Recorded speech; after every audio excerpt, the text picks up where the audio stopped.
Hi everyone, this is Maddie, one of the naturalists here at Gulf Branch Nature Center, bringing you this week's 5-minute find. Today we're at the pond again at Gulf Branch, and we're going to check out some green frogs that are calling to one another. Give me just a second to get the camera turned around.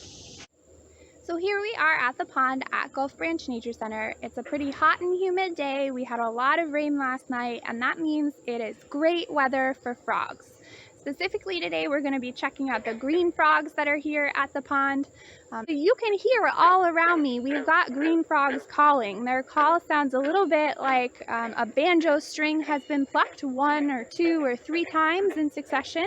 And these are male green frogs that are calling to one another to establish their sort of breeding territories.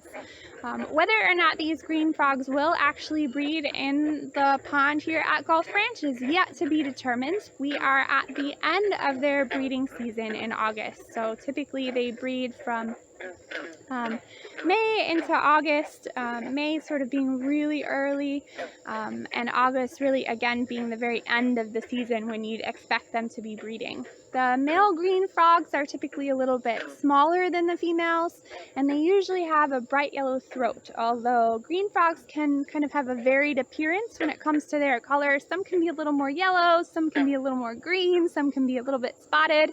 If you're trying to figure out if you've got a green frog, obviously listening for that call is key, but also looking for what we call dorsolateral ridges, or ridges that run from the top of their head down their back. Our bullfrogs are not going to have that, but our green frogs do.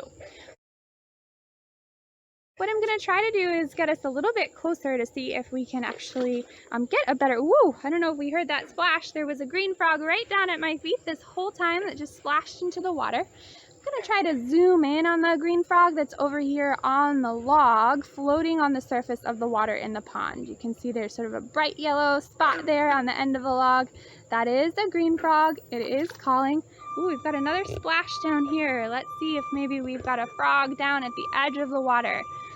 This is a strategy that green frogs and other frogs like them use, where they'll hang out on the edge of a pond facing towards the water, or the edge of a stream, or the edge of a wet ditch, right? Anywhere where they can find sort of permanent water.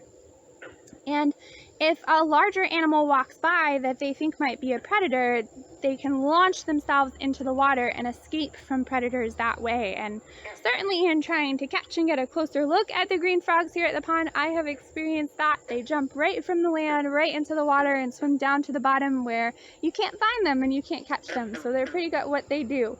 The green frogs that are living here at the pond are going to eat all kinds of things, right? Insects at the bottom of the pond, certainly. There are no fish in this pond, but if they were, they might eat small fish, right? All kinds of snails and worms, really anything that they can fit in their mouths, they're gonna try to eat. So if you visit the Nature Center in the next few days, certainly stop by the pond and see if you can see any of the green frogs, or certainly hear any of the green frogs that are here. Spend some time visiting with them and just enjoying their beautiful calls. Thanks for joining me for this week's 5-minute find, and we'll see you next week.